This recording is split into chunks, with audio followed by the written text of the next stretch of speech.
Magandang araw po, welcome po sa aking channel, Nov9 TV Updates. Okay, update lang po tayo dito sa property to. Ito po'y available pa rin at pwede po tayong mag-counter offer kay owner. Nandito po tayo ngayon sa Tagaytay kung saan meron po tayong bagong video presentation. Isang brand new house and lot na may lot area na 270 square meters. May floor area po ito na 231 square meters.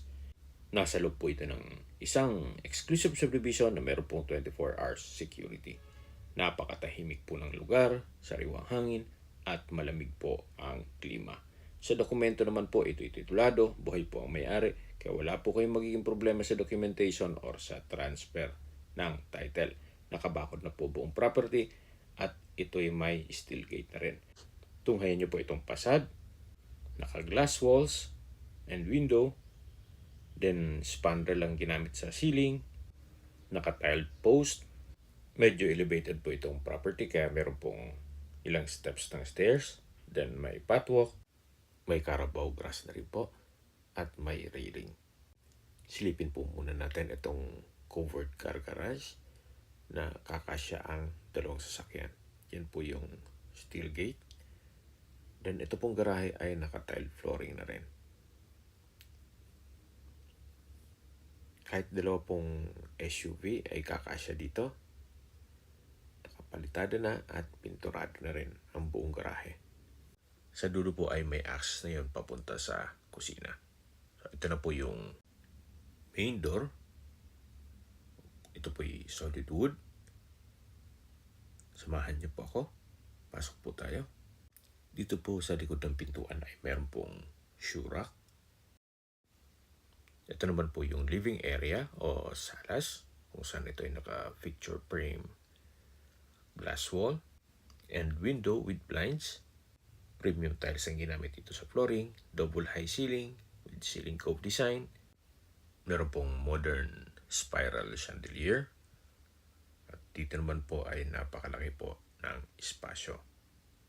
Napakaliwalas. Gaya po nang nasabi ko sa inyo, ito ay owner's built kaya hindi po tinipi. So, ready for occupancy na po ito. Then, lahat ng furnishings na movable ay hindi po kasama. Pero lang nung bed frame sa mga kwarto, kasama po yun. Meron po ditong under stairs, powder room, naka-solid wood door, may isang toilet fixtures, may water closet, bathroom sink, at tissue holder. Naka-tile bathroom wall na rin po ito. At dito naman po yung dining area. Naka-ceiling cove design, tile flooring, at katabi lang po nito yung formal kitchen. Malaki naman po ang espasyo. May kitchen countertop, then wall-mounted cabinet, may wooden rack, then pantry. At dito naman po yung access door papunta dito sa may garahe. Yan po yung tinutukoy ko kanina na garahe na kakasya ang dalawang sakyan at yun po ang main gate. Nakabakod na po buong property. And may pathwalk, paikot na po yan ang setback. Mamaya po, ikutan natin yan. So ito po yung formal kitchen. Meron po itong kitchen window with blinds, double stainless sink with faucet, wall-mounted cabinet, may range hood, then gas range, may oven at microwave. Meron din po itong storage ng kitchen utensils sa baba nito. Then naka-tile flooring na rin po dito sa area to. Yan po ulit yung dining area. Then sa dulo po may makikita kayong glass door papunta naman sa lanay. Ito naman po yung wall-mounted wooden rack o display rack at built-in cabinet. Ito po yung first bedroom. Kung meron man po kayong PWD or senior citizen sa pamilya, ito po yung para sa kanila. Meron po itong wardrobe from floor to ceiling po yan. May mga sliding glass windows with blinds. May wooden rack at mayroon din pong CCTV ang buong kabahayan. hindi nyo na po kailangan magpa-install. So dito naman po yung toilet and bath na see-through, naka-glass door and wall,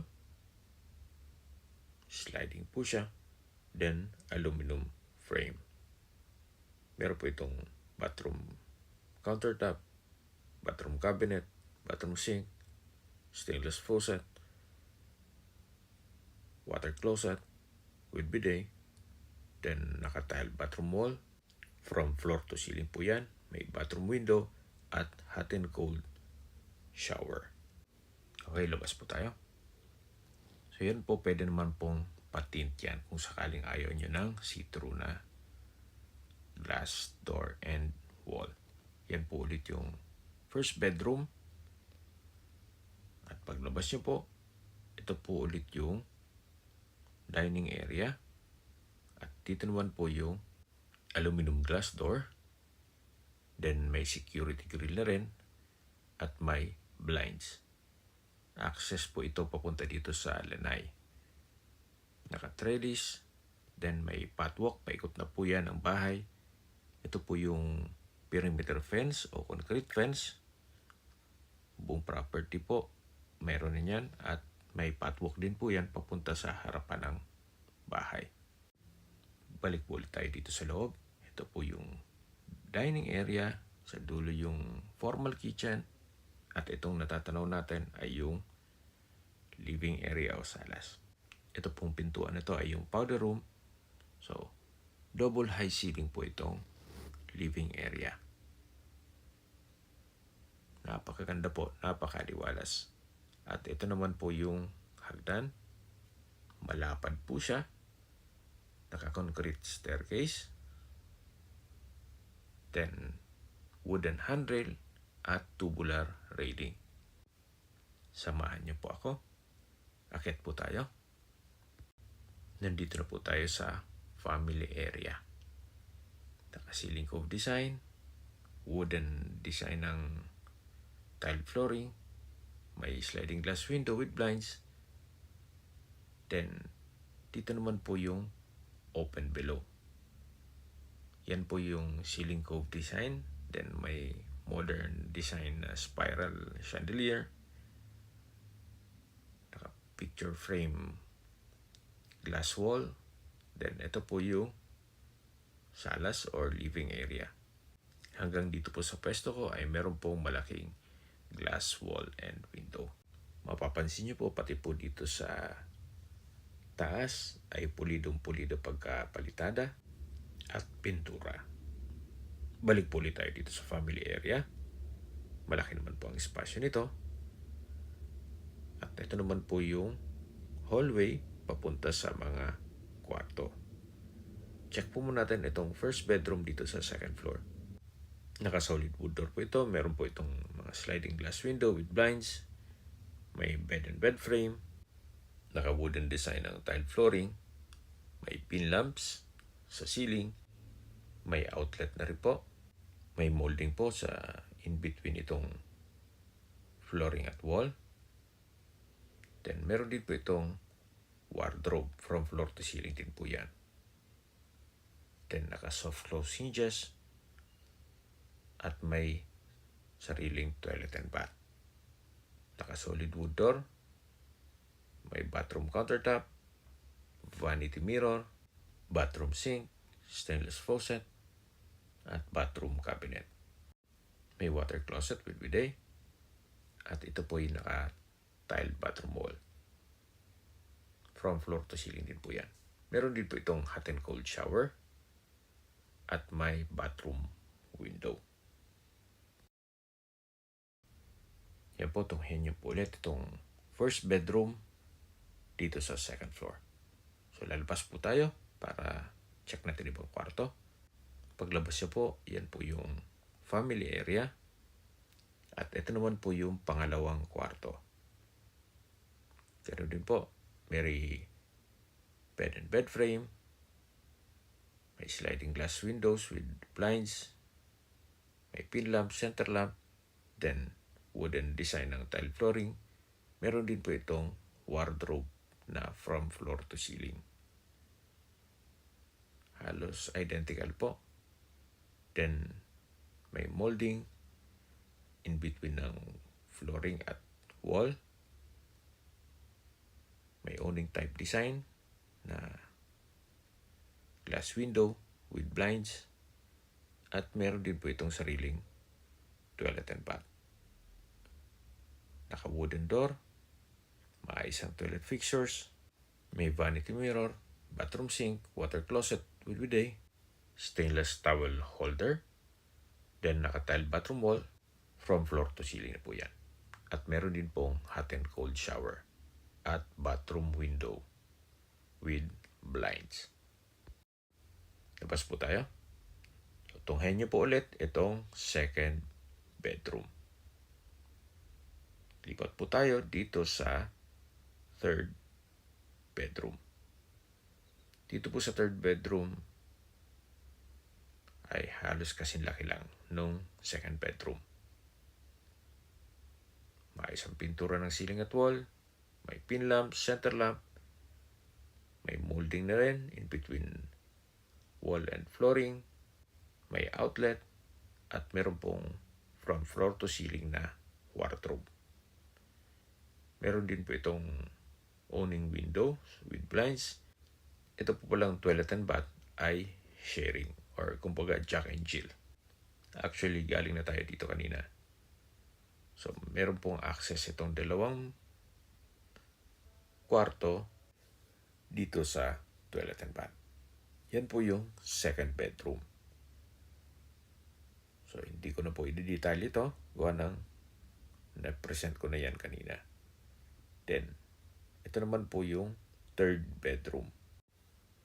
Halos lahat pong mga windows ay may blinds na rin po. So, balik po ulit tayo dito sa family area. Then, meron pong dalawang glass window. At dito naman po ay may hallway na papunta naman sa balkonahe o terrace. Naka-solid wood door. Then, naka-tile flooring, concrete railing. Hanggang dito po, meron pong tubular railing. Yan po yung tinutukoy ko kanina na setback, paikot na po yan ang bahay. Bali, hindi pa po ganun ka-crowded dito. Ito po'y nasa loob ng isang guarded subdivision na meron din pong mga amenities gaya ng clubhouse at swimming pool. Nasa mataas na lugar po ito. Ang estimated elevation above sea level ay 2,000 feet. More or less. So, yan po yung harapan ng bahay. Napakatahimik po. Maganda po ito para sa inyong retirement. Meron pong maliit na canopy dito. At babalik po ulit tayo dito sa loob. Yan po yung open below. Then, yung sala sa baba. At yun po ang main door. Napakaganda po nitong floor plan. Napakaliwalas itong bahay at quality ang pagkakonstruct. Habang naglilibot po tayo at pinagmamasdan niyo po itong buong kabahayan, pag-usapan na natin ang distance, location at travel time. Mula po sa Picnic Grove, ang distance is 3.8 kilometers at ang travel time is 10 minutes. Mula naman po sa Starbucks Downhill, ang distance is 1.4 kilometers at ang travel time is 5 minutes. Mula naman po sa Tagaytay Rotonda, ang distance is 2.9 kilometers at ang travel time is 8 minutes. Sa Tagaytay Rotonda po ay kompleto na rin kaya ng hotels, restaurants, banks, church, schools at hospital. Yan po yung laging binabanggit sa inyo na dapat yung i-consider sa paghanap ng property yung meron pong malapit na hospital. Hindi ko naman po sinasabing sakitin kayo. Yan man po for emergency purpose lang naman. At mula naman po sa Calac Silang Interchange, ang distance is 16.9 kilometers at ang travel time is 35 minutes. Kung manggagaling naman po sa Manila o sa airport, ang distance is 56.4 kilometers at ang travel time is 1 hour and 2 minutes kasama na ang traffic. So, ito po yung open lanai na may trellis At ito po yung access door, glass, papunta sa dining area, then sa dulo yung kusina. Dito naman po ay meron pong maid's quarter o maid's room. Naka-solid wood door. Then, sa spasyo, sakto lang. Hindi naman siya ganun kaliit at hindi naman ganun kalaki. Meron din po itong glass window with blinds. Then, may wooden rack. At meron din pong sariling toilet and bath. Na kung saan maayos naman ang toilet fixtures nito. May bathroom sink, water closet with bidet, tiled wall, at bathroom window. So, kumpleto na rin po itong maid's quarter. Paglabas po natin, ito po yung perimeter fence. Kaya na po nang sabi ko sa inyo, paikot na po yan. Then, ito po yung back view ng bahay. At sa mga nag-skip po ng video, summarize ko lang po, ito pong property ay nasa loob ng isang subdivision dito sa Tagaytay at may lot area na 270 square meters. May floor area po ito na 231 square meters. Ito ay semi-furnished na may kasama na pong dalawang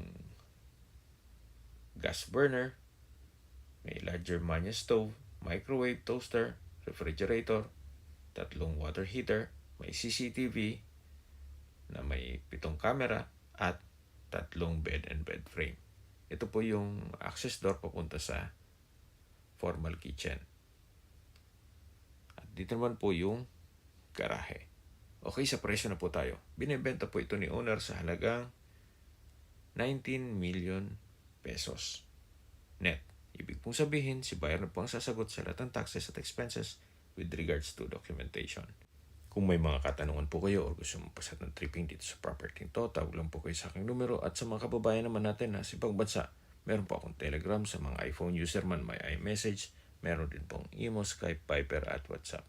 Same number lang po, 0917-316-3399.